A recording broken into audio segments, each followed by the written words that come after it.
জানিয়ে দেব এই মুহূর্তে হাতে পাওয়া সর্বশেষ গুরুত্বপূর্ণ আপডেট বাংলা সংবাদ। শুরুতেই থাকছে আহসানুল হক ইনু গ্রেপ্তার।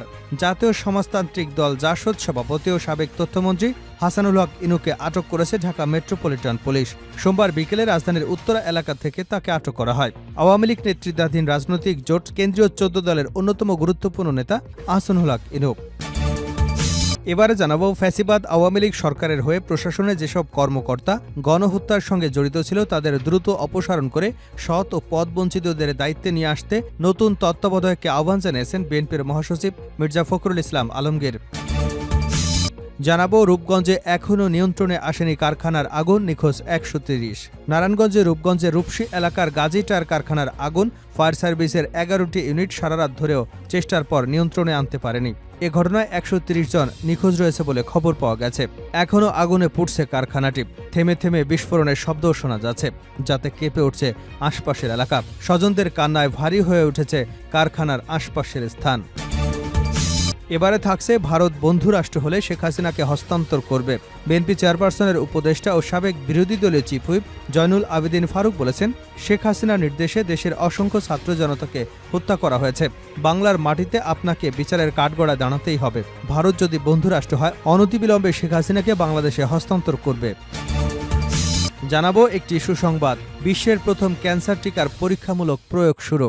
আর কোনো প্রাণ যাবে না ক্যান্সারে। এখন আর দুরারোগ্য থাকছে না এই ব্যাধি, এমনই আশার আলো দেখাচ্ছে বিজ্ঞানীরা। ক্যান্সারের সম্ভাব্য প্রতিষেধক আবিষ্কারের পর প্রথমবারের মতো তা পরীক্ষামূলকভাবে রোগীর দেহে প্রয়োগ করা শুরু করেছেন তারা। গবেষণাগার জানান, টিকাটি মূলত ফুসফুস ক্যান্সারের রোগীদের জন্য বিশেষভাবে তৈরি, যাকে বলা হচ্ছে mRNA টিকা। এর মাধ্যমে হাজার হাজার মানুষের জীবন রক্ষায় যুগান্তকারী সম্ভাবনা দেখছেন বিজ্ঞানীরা। এবং সর্বশেষ জানাবো, ত্রিপুরা সহ ভারতের ৯ রাজ্যে রেড অ্যালার্ট জারি, ভারী বৃষ্টির আশঙ্কা। ভারী থেকে অতি ভারী বৃষ্টিপাতের আশঙ্কায় ভারতের বিভিন্ন রাজ্যে রেড অ্যালার্ট জারি করেছে ভারতীয় আবহাওয়া দপ্তর। এই তালিকায় নাম রয়েছে ত্রিপুরারও। সীমান্তবর্তী এই ভারতীয় রাজ্যটিতে সাম্প্রতিক রেকর্ড বৃষ্টিপাত এবং তার জেরে বাঁধের মুখ খোলার ঘটনায় বন্যা পরিস্থিতির অবনতি হয় বাংলাদেশে। এতক্ষণ শিরোনাম শুনছিলেন, এবার বিস্তারিত। প্রিয় দর্শক, আপনি যদি এই চ্যানেলে নতুন হয়ে থাকেন, ভিডিওটি দেখতে দেখতে চ্যানেলটি সাবস্ক্রাইব করে আমাদের সঙ্গেই থাকুন। আর এই ভিডিও সম্পর্কে আপনি আপনার মূল্যবান মতামতটি কমেন্ট বক্সে জানিয়ে দিন। আর হ্যাঁ প্রিয় দর্শক, জানিয়ে দিন ভিডিওটি কোথা থেকে দেখছেন। জাতীয় সমাজতান্ত্রিক দলের সভাপতি ও সাবেক তথ্যমন্ত্রী আহসানুল হক ইনুকে আটক করা হয়েছে। সোমবার বিকেলে রাজধানীর উত্তরা এলাকা থেকে তাকে আটক করা হয়। আওয়ামী লীগ নেতৃত্বাধীন রাজনৈতিক জোট কেন্দ্রীয় ১৪ দলের অন্যতম গুরুত্বপূর্ণ নেতা আহসানুল হক ইনু। এর আগে ২২শে অগাস্ট কেন্দ্রীয় ১৪ দলের আরেক গুরুত্বপূর্ণ নেতা বাংলাদেশ ওয়ার্কার্স পার্টির সভাপতি রাশেদ খান মেননও গ্রেপ্তার হন। ১৪ দলের নেতা রাশেদ খান মেনন এবং ইনুর নামে হত্যা মামলা হয়েছে। আন্তর্জাতিক অপরাধ ট্রাইব্যুনালেও সাবেক প্রধানমন্ত্রী শেখ হাসিনা ও তার মন্ত্রিসভার সদস্যদের নামে গণহত্যার অভিযোগ করা হয়েছে। বৃহস্পতিবার সাবেক বিচারপতি AHM শামসুদ্দিন চৌধুরী মানিক, জাতীয় সমাজতান্ত্রিক দলের সভাপতি আহসানুল হক ইনু, ওয়ার্কার্স পার্টির সভাপতি রাশেদ খান মেননের বিরুদ্ধে জিয়া পরিবার নিয়ে বিরূপ মন্তব্যের অভিযোগে মামলা দায়ের করা হয়েছে।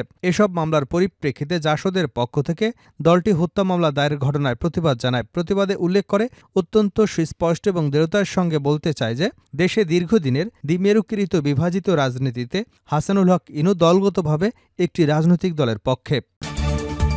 ফ্যাসিবাদ সরকারের কর্মকর্তাদের দ্রুত অপসারণ করতে হবে মির্জা ফখরুল। ফ্যাসিবাদ আওয়ামী লীগ সরকারের হয়ে প্রশাসনে যেসব কর্মকর্তা গণহত্যার সঙ্গে জড়িত ছিল তাদের দ্রুত অপসারণ করে সৎ পদবঞ্চিতদের দায়িত্বে নিয়ে আসতে নতুন সরকারকে আহ্বান জানিয়েছেন বিএনপির মহাসচিব মির্জা ফখরুল ইসলাম আলমগীর। সোমবার দুপুরে জাতীয় প্রেস ক্লাবে জাতীয় পার্টির চেয়ারম্যান কাজী জাফরের নবম মৃত্যুবার্ষিকী উপলক্ষে স্মরণসভায় তিনি একথা বলেন। পার্টির চেয়ারম্যান মোস্তফা জামাল হায়দারের সভাপতিত্বে সভা পরিচালনা করেন মহাসচিব আহসান হাবিব লিঙ্গন। মির্জা ফখরুল ইসলাম বলেন, গত ১৫ থেকে ১৬ বছরে দীর্ঘ সংগ্রামে ছাত্র জনতার অভ্যুত্থানে ফ্যাসিবাদ সরকারের পতন হয়েছে। তারা দেশ ছেড়ে পালিয়েছে। এই চলে যাওয়াটা আমাদের কাছে নিঃসন্দেহে বড় বিজয়। বন্যা নিয়ে বিএনপির মহাসচিব বলেন, বন্যা হতে পারে, অতিবৃষ্টিতে বন্যা হবে, কিন্তু এ ব্যাপারে বন্যা ক্রিমিনাল অপরাধ।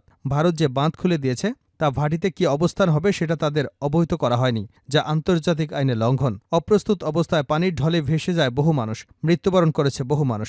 তাদের এখন মানবেতর জীবনযাপন করতে হচ্ছে। আমি তাদের প্রতি সহানুভূতি প্রকাশ করছি। দেশের সংকটকাল নিয়ে ফখরুল ইসলাম বলেন, আমরা একটি ক্রান্তিকালে আছি। একটি সফল ছাত্র জনতার বিপ্লবের পরে একটি অন্তর্বর্তীকালীন সরকার এসেছে। আমাদের এই সরকারের প্রতি আস্থা আছে। এই সরকারের প্রধান সারা বিশ্বের গ্রহণযোগ্য ব্যক্তি।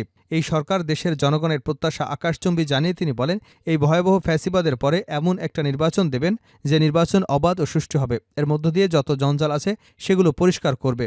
এতদিন চিন্তিত ছিলাম প্রধান উপদেষ্টার কাছ থেকে কোনো কিছু শুনতে পাচ্ছি না। কালকে উনি কথা বলেছেন জাতির উদ্দেশ্যে ভাষণ দিয়ে। উল্লেখযোগ্য বিষয় হলো তিনি বলেছেন কবে নির্বাচন হবে সেটা রাজনৈতিক সিদ্ধান্ত, তবে রাজনৈতিক দলের সঙ্গে এ ব্যাপারে আলোচনা করতে হবে। আমি আশা করব প্রধান উপদেষ্টা সেই প্রক্রিয়ায় যাবেন, তিনি রাজনৈতিক দলের সঙ্গে কথা বলবেন। রূপগঞ্জে এখনও নিয়ন্ত্রণে আসেনি কারখানার আগুন, নিখোঁজ ১৩০। নারায়ণগঞ্জে রূপগঞ্জে রূপসী এলাকার গাজী টায়ার কারখানায় আগুন লাগে। রূপগঞ্জের রূপসী এলাকায় গাজী টায়ার কারখানায় আগুন। ফায়ার সার্ভিসের ১১টি ইউনিটের সারারাত ধরে চেষ্টার পরও নিয়ন্ত্রণে আনা সম্ভব হয়নি। এ ঘটনায় ১৩০ জন নিখোঁজ রয়েছেন বলে খবর পাওয়া গেছে। রোববার রাত 10:30টার দিকে লাগা আগুনে কারখানাটি পুড়ছে এখনও। এ সময় থেমে থেমে বিস্ফোরণের ঘটনাও ঘটে বেশ কয়েকটি, যাতে কেঁপে ওঠে আশপাশের এলাকা। জানা যায় রাত 10:35 দিকে স্থানীয় মাধ্যমে আগুন লাগার খবর পেয়ে ঘটনাস্থলে ছুটে যায় fire service. Dhaka Phulbaria fire station, Demra, Kashpur, Adamjee EPZ এবং কাঞ্চন ফায়ার স্টেশন থেকে একে একে যোগ দেয় 12টি ইউনিট। ভবনের ভেতরে আটকা পড়ে আছে বেশ কয়েকজন, এমন দাবি করেছেন স্বজনরা। আটকা পড়াদের জন্য তাদের পরিবার পরিজন আহাজারিতে ভারী হয়ে উঠেছে কারখানার আশপাশ। এদিকে আগুনে লেলিহান শিখা বাড়তেই থাকে। আশপাশের এলাকার শিল্প কারখানা, বাড়িঘরে লোকজনের মাঝে চরম আতঙ্ক বিরাজ করছে। ফায়ার সার্ভিসে লোকজনের সঙ্গে নারায়ণগঞ্জ ইন্ডাস্ট্রিয়াল পুলিশও কাজ করে যাচ্ছে। স্থানীয় অনেকেই বলছে সাবেক মন্ত্রী ও গাজী গ্রুপের চেয়ারম্যান গোলাম দস্তগীর গাজীকে গ্রেপ্তারের পর থেকে কারখানাটিতে গণহারে লুটপাট চলে। আগুন লাগার সময়ও লুট করতে গিয়ে বেশ কয়েকজনের ভেতরে আটকা পড়েছে বলে দাবি করা হয়েছে। ফুলবাড়িয়া ফায়ার সার্ভিসের পরিচালক রেজাউল করিম বলেন, আগুন নিয়ন্ত্রণে ফায়ার সার্ভিসের 12টি ইউনিট কাজ করছে। অবকাঠামোগত ভেতরে থাকা টায়ার উৎপাদন দাহ্য পদার্থের কারণে আগুন নিয়ন্ত্রণে আনার ব্যাপারটি জটিল হয়ে পড়েছে। আগুন নিয়ন্ত্রণ করতে কতক্ষণ লাগবে এটা এখনও নিশ্চিত হওয়া যায়নি। এখন পর্যন্ত ১৩০ জন নিখোঁজের তালিকা পাওয়া গেছে। আগুনের সূত্রপাত এবং ক্ষয়ক্ষতির সম্পর্কে এখন পর্যন্ত কিছুই ধারণা করা যাচ্ছে না। আগুন পুরোপুরি নিয়ন্ত্রণে এলে কারণ এবং ক্ষয়ক্ষতির পরিমাণ জানা যাবে বলে জানিয়েছেন ফায়ার সার্ভিসের কর্মকর্তারা। ভারত বন্ধুরাষ্ট্র হলে শেখ হাসিনাকে হস্তান্তর করবে ফারুক। বিএনপি চেয়ারপারসনের উপদেষ্টা ও সাবেক বিরোধী দলীয় চিফ হুইপ জয়নুল আবেদিন ফারুক বলেছেন, শেখ হাসিনার নির্দেশে দেশের অসংখ্য ছাত্র জনতাকে গুলি করে হত্যা করা হয়েছে। বাংলার মাটিতে আপনাকে বিচারের কাঠগড়ায় দাঁড়াতেই হবে। ভারত যদি বন্ধুরাষ্ট্র হয় অনতিবিলম্বে শেখ হাসিনাকে বাংলাদেশে হস্তান্তর করবে। সোমবার রাজধানী জাতীয় প্রেস ক্লাবের সামনে প্রবাসী অনলাইন বিএনপি গ্রুপের উদ্যোগে শেখ হাসিনার শাস্তির দাবিতে এক মানববন্ধনে এসব কথা বলেন তিনি। শেখ হাসিনার উদ্দেশ্যে ফারুক বলেন, এত সুখ আপনার থাকবে না। যত শান্তিতেই ভারতে থাকেন না কেন, বাংলাদেশের জনগণ আপনাকে আনবে এবং বিচার করবে। আপনি বিএনপির অসংখ্য নেতাকে গুম করেছেন, আপনার বাহিনী দিয়ে দেশের অসংখ্য জনগণ এবং ছাত্র জনতাকে হত্যা করেছেন। মামলা সবে শুরু হয়েছে, আরও মামলা হবে। বাংলার মাটিতে আপনাকে বিচারের কাঠগড়ায় দাঁড়াতে হবে। ভারত সরকারের উদ্দেশ্যে তিনি বলেন, ভারত যদি আমাদের বন্ধুরাষ্ট্র হয়, মোদী সরকারের কাছে অনুরোধ করব অনতিবিলম্বে শেখ হাসিনাকে বাংলাদেশে হস্তান্তর করুন। ফারুক বলেন, শেখ হাসিনার প্রেতাত্মারা বাংলাদেশে নতুন করে সমস্যা সৃষ্টি করতে মরিয়া হয়ে উঠেছে। তার জন্য জাতীয়তাবাদী শক্তির সবাইকে সজাগ থাকতে হবে। আনসারদের উদ্দেশ্যে বিএনপির এই নেতা বলেন, গত 16 বছরে আপনাদের দাবি কোথায় ছিল? ডক্টর ইউনূস ক্ষমতায় আসার পরপরই আপনাদের দাবির মধ্য থেকে গুলি আসে কেন? এরা কারা? আপনাদের গায়ে নতুন জামা কেন? কারা অর্থ দিয়েছে এসব তদন্তে বের হবে। তিনি বলেন, বাংলার মাটিতে শেখ হাসিনার বিচার দেখে যেতে না পারলে মুক্তিযোদ্ধা হিসেবে আমার সার্থকতা আসবে না। তিনি বলেন, অন্তর্বর্তীকালীন সরকার ক্ষমতায় বসেছে মাত্র 21 দিন। এর মধ্যে ঢাকা শহরটাই যেন দাবির ভূমি হয়ে উঠেছে। ডক্টর ইউনূস বসেছেন মাত্র, এখনও শেখ হাসিনার জঞ্জাল মুক্ত করতে পারেনি। ট্রিট ইউনিয়ন চেয়ারম্যানদের বরখাস্ত করার সময় পাচ্ছে না, একটু সময় তো তাকে দিতে হবে। ডক্টর ইউনূসের কাছে দাবি জানিয়ে বিরোধী দলীয় সাবেক চিফ হুইপ বলেন, আপনার উপর যে অন্যায় হয়েছে এগুলো আপনি প্রতিশোধ নেবেন না জানি, তবে আমার 16 বছরে 8 বছর জেলে খেটেছি। হারুন, বিপ্লব, বেনজির আসাদের মতো পুলিশ অফিসাররা আমাদের নেতাকর্মীদের বাসায় ঢুকে তাদের স্ত্রীদের গায়ে হাত তুলেছে, তাদের গ্রেপ্তার করেছে। এদেরকে আপনার আইনের আওতায় আনতেই হবে। শেষ করছে আন্তর্জাতিক সংবাদ দিয়ে। ত্রিপুরা সহ ভারতের 9 রাজ্যে রেড অ্যালার্ট, ভারী বৃষ্টির আশঙ্কা। ভারী থেকে অতি ভারী বৃষ্টিপাতের আশঙ্কায় ভারতের বিভিন্ন রাজ্যে রেড অ্যালার্ট জারি করেছে ভারতীয় আবহাওয়া দপ্তর। এই তালিকায় নাম রয়েছে ত্রিপুরারও। সীমান্তবর্তী এই ভারতীয় রাজ্যটিতে সাম্প্রতিক রেকর্ড বৃষ্টিপাত এবং তার জেরে বাঁধের মুখ খোলার ঘটনায় বন্যা পরিস্থিতির অবনতি হয় বাংলাদেশে।